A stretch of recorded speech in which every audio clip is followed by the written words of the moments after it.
Well, good evening, everyone, and thank you very much to Professor Ferry for this invitation and the opportunity to share in this webinar this evening. And I bring the pathological aspects of this, but I'm looking forward to being able to discuss that in the context of the surgical aspects of the treatment of ameloblastoma. Now, this is a sort of appearance that we're very familiar with looking at. Perhaps not very common, but from time to time we get these large and rather spectacular lesions which present with expansion, destruction, the absorption of teeth and so on, and this rather large ameloblastoma in the mandible. And we have this very nice gross specimen of ameloblastoma, which just demonstrates some of the very important pathological features in relation to the extensive cystic nature of many of these lesions, along with a solid component.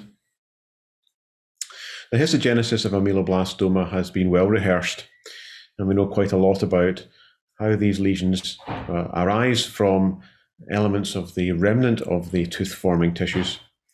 Some of these contribute to the formation of the odontogenic cysts, for example, radicular cysts and dentigerous cysts, but the remnants of the dental lamina provide a number of different lesions that we know very well, including odontogenic keratocyst and a number of the other odontogenic tumours, and that obviously includes ameloblastoma. Now, these odontogenic remnants are scattered throughout the tissues of the jaws, particularly the gingiva, and you can see they take many different forms in the panel on the right-hand side. Some of these are small strips which very much resemble dental lamina, whilst others are larger. We know that from work that we've published, in fact, although they are very common in the jaws up to at least about the age of 25, the proliferation fraction in these remnants of dental lamina is very small indeed. So that brings us to the pathobiology of ameloblastoma itself. Although arising from the dental lamina fragments, the initiating factors are not well established. There has been some work done in transgenic mice by the group of Christina Heik and Heimo, but overall we really are still in the very early stages of understanding this. The drivers for growth and expansion are a little more understood. As I indicated, even the dental lamina remnants, there's a very low proliferation fraction, and that is also true for ameloblastoma. When we use a proliferation fraction indicator like Ki67 expression, we find that is very low. So there is a very low intrinsic growth potential from the epithelial cells themselves. But the process is very infiltrative, and we know that from the pattern of growth within the jaws. And there are many papers have demonstrated that there can be islands of ameloblastoma quite some way away from the large mass of tumour, and it might even involve the inferior dental nerve from time to time.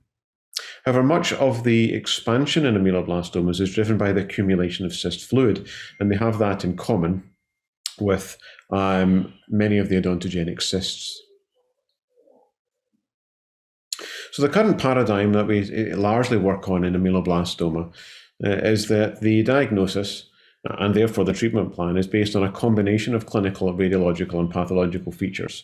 And I'm going to very briefly show you that in fact all of these components are needed to be able to make a safe diagnosis for the patient. The current treatment paradigm, and of course this is much more controversial, and I'm sure that Professor Murgert will maybe have something to say about this, is that ameloblastoma should be excised with a margin except in certain defined cases, which we will discuss later. And although there is a wide range of opinion on this in terms of the balance between radical and conservative surgical management, we know that the decision in terms of treatment and diagnosis, they are separate issues to an extent, but they are very closely related.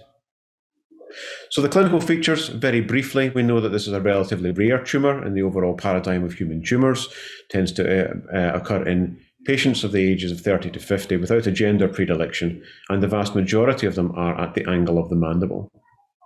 They tend to be asymptomatic until they're quite large, but there can be quite marked buccolingual expansion in contrast to odontogenic keratocyst, and there are other features which indicate the aggressiveness of this tumour, including displacement of teeth, resorption of teeth, pathological fracture, and at times gross disfigurement when the lesion is very large.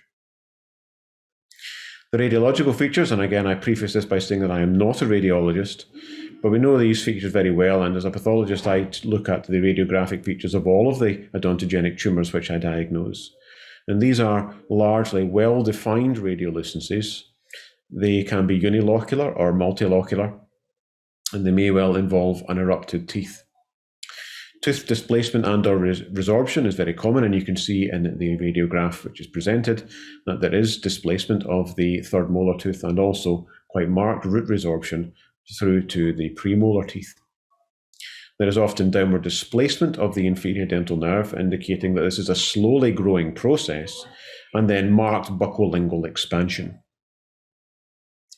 Sectional imaging is very helpful, and you can see in the centerpiece here that there is expansion buccolingually, and there is loss of the distinction of the cortication of the lingual surface of the mandible, and perhaps that may indicate extension out into the space of the medial pterygoid. And then you can see on the immediate right panel, there's a large lesion in the anterior maxilla. But how specific are the radiological features? And that's a very interesting question. And this was quite a fascinating paper which was published really a few years ago, looking at the diagnostic processes in the radiology for a number of different people in the dental team, including oral surgeons, newly graduated dentists, oral pathologists, oral radiologists, and so on. And you can see that the diagnostic acumen, as indicated by the red square, which I've put on the table here, shows that there is a variety of different diagnostic acumen, if you like, for this. And you can see that those who were really undergraduate students, a very low specificity and sensitivity for their diagnostic statements in terms of these radiographs, whereas the surgeons who are the oral surgeons will be very pleased to see that they had the highest, and they were higher than both the pathologists and the radiologists. But it does demonstrate the amount of variability and the subjectivity of the assessment of radiographs in terms of the diagnosis of ameloblastoma. And then we come to pathology. First of all, the macroscopic pathology. And we know that there are a range of macroscopic patterns of ameloblastoma.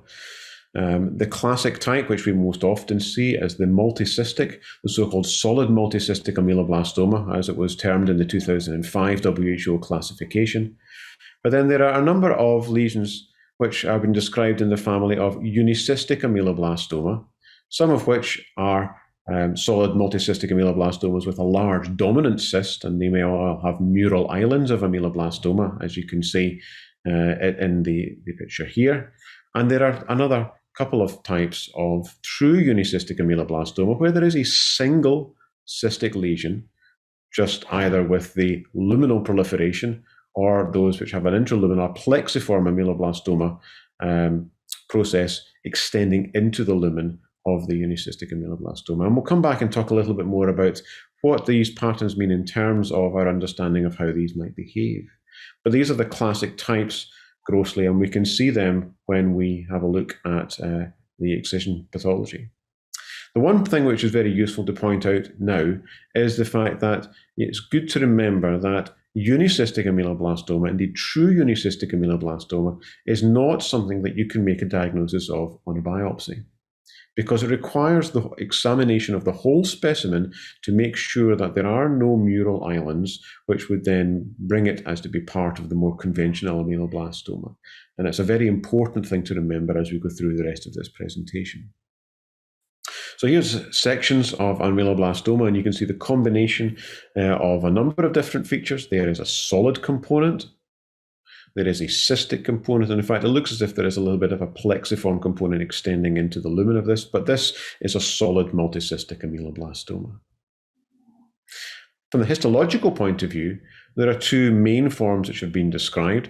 The follicular form, which to some extent recapitulates the developing enamel organ, with ameloblast-like cells around the outside, columnar, a little bit of reversal of polarity, and the stellate reticulum, which is the looser area in the center of these specimens. And cystic degeneration, as you can see, is starting to occur within the islands, which is what happens in the follicular pattern. The background is fibrous. Then there are plexiform types, which instead of resembling the enamel organ are much more like proliferations of dental lamina. And you can see these cells here, cuboidal to tall cells with very little stellate reticulum. And in these cases, when they undergo cystic degeneration, that happens within the stroma. Very often in practice, you'll find that both patterns are there.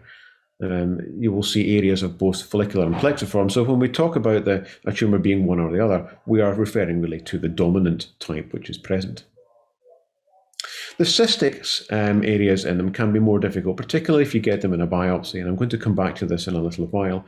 But here we have the features that we see of very similar palisaded cells and in the stellate reticulum area on the top. And sometimes we see cells which look a little more eosinophilic and take on the shape of an umbrella or a parachute on the surface, which can be very useful. And we call these parachute cells, quite diagnostic for ameloblastoma. Here's an example of a plexiform proliferation into the lumen of a cystic ameloblastoma, as you can see in this histology. So again, how specific are the histological features? Now, this was a very interesting paper and a very brave paper, I think, to me, which was written by a good friend and colleague of mine, Bill Barrett, and he was looking back over the diagnosis of a large number of diagnoses of cystic lesions within the jaws, 105 in total. And it was arisen to the fact that there had been a query on a couple of cases. So he went back to review the whole of the practice over a number of years. And the histological features, the diagnosis obviously made for all 105 cases, but at the time, a lot of the clinical information wasn't available and the radiology wasn't available either. And so I'm going back to review this 105 cases with all the clinical information and the radiology which had then be gathered. He noted that, in fact, some of those which he had diagnosed as dentigerous cysts were, in fact, much more consistent with odontogenic keratocyst, and a small number were ameloblastoma, which does demonstrate that on a small biopsy, there are issues with the specificity of some of these histological features. And it brings me back to the point which I make now and I will make again, that it is important that the diagnosis is made with the clinical, the radiographic, and the histological features. And you can see, for example, the radiology wasn't reviewed, or in fact, in some cases, the clinical information in the original pathology request was really quite misleading. So the reasons for uncertainty in histopathology are, well, the biopsy, as I've indicated. Small biopsy, particularly if it's only of a cystic lesion, can make the pathologist's job very difficult indeed. The diagnostic features may not be present, and particularly if there is coexisting inflammation. That makes a lot of the very specific features that are suggestive of ameloblastoma and of other lesions, for example, disappear. And the clinical information lacking in radiology makes life more difficult too. And make the point again, a unicystic ameloblastoma is not a diagnosis that you can make on a biopsy. Here are the variations in some of the appearance of the cystic lesions that we see from time to time, more hyperplastic lesions, but again, sort of stellate reticulum looking, whereas some of the others are beginning to look very much like non-specific odontogenic cysts, particularly the panel on the lower right here, where you can see a significant inflammatory infiltrate. That lining has lost really any specific features which are indicative of ameloblastoma. So in terms of diagnosis, we need the clinical and radiological and pathological features to make a safe diagnosis. And that, I think, should come before decisions on treatment, and although hopefully we will discuss that, may well influence the treatment strategy which is employed. So the question that we're really looking at today is the whole idea of ameloblastoma recurrence, and particularly ameloblastoma recurrence in the maxilla. So what features are there in ameloblastoma that might give us a hint as what makes an ameloblastoma aggressive, or we can predict that it may be aggressive? Well, what about the subtype and the macroscopic and microscopic features that we've looked at? Well, the vast majority of ameloblastomas, as I've said, are conventional, solid multicystic ameloblastoma with mixed plexiform or follicular histology. And we'll see a little bit when we have a look at the literature that there are some indications that that pattern might give a risk. The dominant pattern might tend to give you an idea of which will recur. We know that, for example, in the maxilla, there's a higher proportion of desmoplastic and unicystic ameloblastomas. And whilst there was old literature showing that desmoplastic ameloblastomas perhaps are more aggressive, certainly looking now at that literature, I don't think there's that consensus anymore as to that's the case. And in any event, these tend to occur in the anterior maxilla. Genomic alterations vary, and we don't really understand a lot of the basic underlying genomics of ameloblastoma yet, and I'll speak a little bit about that later on, but we know that, for example, that the underlying genomic basis of mandibular ameloblastomas and maxillary ameloblastomas is different.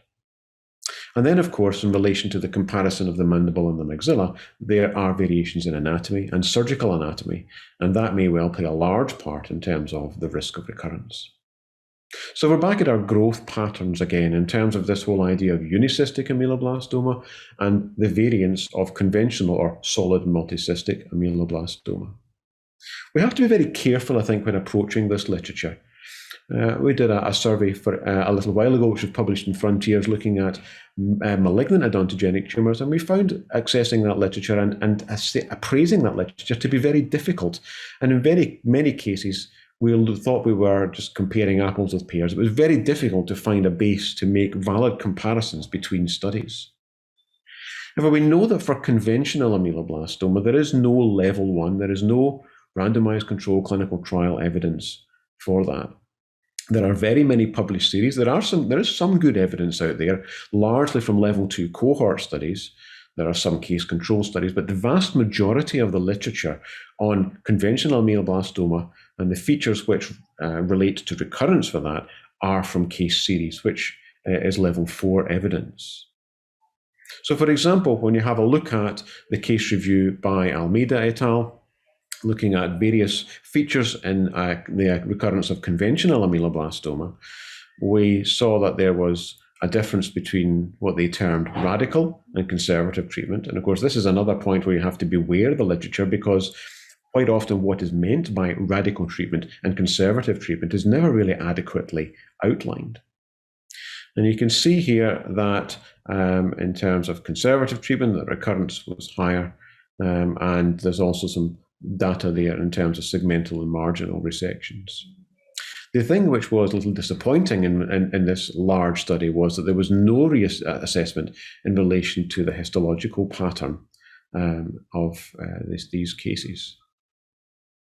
So there have been a number of other reviews, and Tony Pogrell's view from a little over 10 years ago again showed that for local treatment, for conservative treatment, there was a higher rate of recurrence. But again, it wasn't really done in terms of the context of histological subtypes and so on. So moving on to unicystic ameloblastoma, we end up in a situation with the literature which is actually probably even more confusing. And it's interesting to have a look at the literature from a historical point of view. And the unicystic ameloblastoma as a concept is really only well established fairly late. And Robinson and Martinez's original study, cohort of 20 cases, unfortunately didn't really have very much in relation to follow-up, and the histology wasn't reviewed in terms of recurrence. Gardner and Corio, they described the plexiform proliferation into the lumen of certain ameloblastomas. And then we come to Ackerman's paper, which was 57 cases. And this is the paper which really a lot of this whole paradigm of unicystic ameloblastoma can be treated relatively conservatively and conventional should be treated more radically has come from. And the statement which is found in that paper is, as you see on the slide, group 1 and 2, that's those which are unicystic with luminal or plexiform proliferation into the lumen, may be treated by nucleation. And group 3 lesions should be treated aggressively as for conventional ameloblastomas. And the thing is, that's a very bold statement to make, and there is actually no evidence presented in the paper to support it. Reichert and Philipson's review from over 20 years ago, 193 cases. And again, the quotations for some of these papers are really quite interesting. There are some indications that there may well be differences in recurrence rates between cases histologically diagnosed as intraluminal subtype and those as intramural. And it's not really something which you would want to build a lot of confidence in your diagnostic practice upon, something which is as carefully worded as some indications that there may well be differences. However, we are now beginning to get some more robust evidence that there is a difference in these types of the true unicystic and those which are the variants of conventional ameloblastoma. And the paper by Lee et al. Is the first of these. That's again, it's 20 years old, looking at enucleation of a series of ameloblastomas, and those which were simple cysts or interluminal proliferations had a very low recurrence rate with enucleation, whereas the recurrence rate of those which had intramural islands was much higher. And very interestingly, they noted that all of their maxilla cases recurred. And again, that is very relevant in terms of the discussion that we'll have today. We come now to a very recent paper from last year in Frontiers Oncology, and this is bringing together a lot of the whole idea of the histological pattern and recurrence, and relating that to the method in which these were treated. And if you have a look at those which have been treated conservatively, again, you can see that I have put that in inverted commas because the exact definition of that is not always clear. You can see that for the top half, conservative treatment, if they are follicular, this is the solid and multicystic lesions, the recurrence is higher, and those which are unicystic had a recurrence rate which was much lower in terms of conservative treatment. And then when you have a look at the aggressive treatment, those which are treated conservatively and aggressive treatment, and those which were solid multicystic ameloblastomas and those who are unicystic, there's not really any significant difference. Now, what about the histological variance? Does the histology beyond that gross pathology give us any indication in terms of how these might behave and their tendency to recur?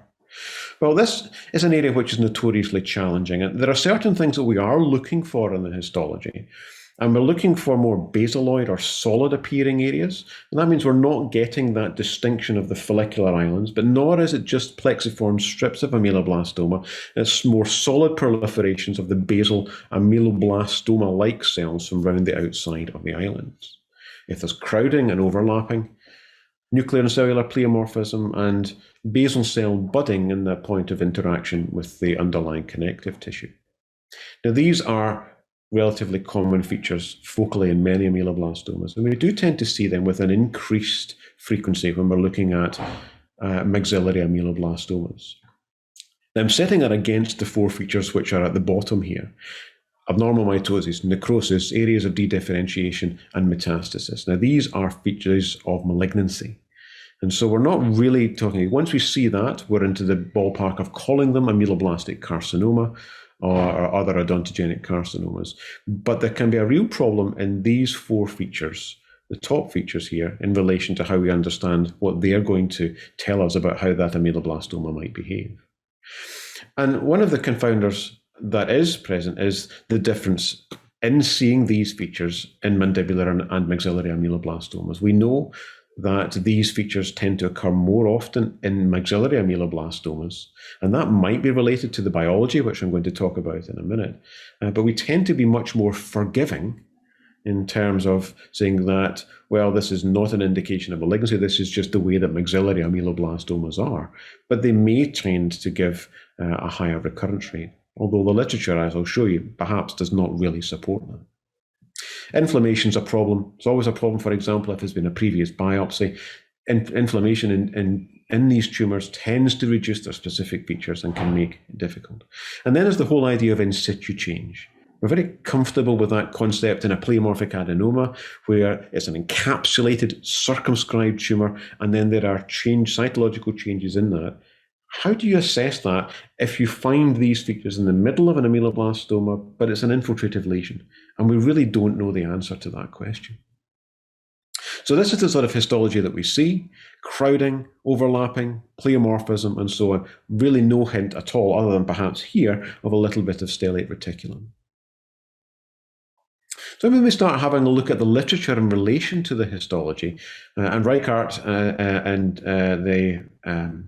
the large review of ameloblastoma back from the mid-90s, when they were looking at recurrence, only follow-up in about 10% of the cases that were reported, with an overall recurrence of 20%. No difference between mandible and maxilla, and they do state that, but you do see that there is some differences in terms of plexiform and follicular types, with a higher recurrence rate in those which are dominated by follicular, and some others, for example, granular cell, basal cell, but very small numbers to make anything real meaningful comment on that. And then the changes that you see in terms of the difference in recurrence between radical and conservative treatment, however that is defined. The one thing which is of note, again, particularly relating to our subject tonight, is that after conservative therapy, maxillary ameloblastomas were twice as commonly recurring as those in man. Go et al. Is a large study which has come from Sri Lanka.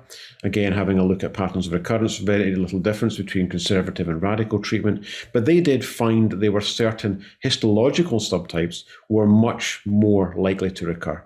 So if there was a follicular lesion that had a canthomatous or squamous change in it, it was higher. Those which have got a basaloid change in it, which I indicated earlier, and the unicystic with the mural component, and that perhaps is related to the fact that they may well have been treated a bit more conservatively, and in fact they needed some more radical treatment. But what about the molecular differences? It's now been really well established that the molecular basis of maxilla and mandibular ameloblastomas is different. It was noted a number of years ago that mutations in BRAF, particularly at the V600E locus, were very common in ameloblastomas, but it's been subsequently shown that in fact that is almost solely related to those from the mandible. And there are other mutations which are far more common in the maxilla, smoothened, that's in the hedgehog pathway, and also RAS mutations have been indicated. So this may dictate to us, in terms of the background biology, that mandibular and maxillary ameloblastomas actually are biologically different. And the papers which are looked at, again, the panel of mutations has been expanded over the years. And this does open up various new routes for targeted therapy, which again, given the different patterns of mutations in the MAP kinase pathway and the hedgehog pathway, might mean that mandibular and maxillary ameloblastomas may be able to be treated somewhat differently. So bringing all of this together, we noted that dependence on a single diagnostic modality is likely to result in errors. So you need the clinical, the radiographic, and the pathological to come to a diagnosis. And in terms of taking them into treatment strategy, level 1 evidence is absent. It would be good if we could get it, but I'm not sure we're going to get there easily. And we know that there are a number of features which are associated with recurrence, both after radical and conservative treatment, and some are biological, some are treatment-related, and some are anatomical in relation to the differences between the mandible and the maxilla. But what about going forward with this? Well, I've long been a proponent of taking a lot of these features for ameloblastoma and other complex benign diseases. I quite like the idea of this for pleomorphic adenoma in the salivary glands, of taking them into a complex benign disease, multidisciplinary team setting. The Cochrane review, which has been planned, and the protocol has been written and has been there, you can find it online, has never been completed. That would be very useful. And I think we need to be moving towards integrating a lot of the features that I've talked about, including the molecular biomarkers, into a risk model. And that has been suggested, taking clinical aspects and histological aspects and bringing them together to try and synthesize a risk model for the recurrence of ameloblastoma. So thank you very much for the opportunity to speak tonight. There are a number of people who have molded my thoughts and my views over the years on ameloblastoma and how it will behave. Some of them are unfortunately no longer with us, and I salute their memory. And so very much thankful to a lot of people on this slide who have been a very great influence to me. And I'm looking very much forward to the discussion that we will have after we've had the surgical part of the webinar this evening. Thank you very much for your attention.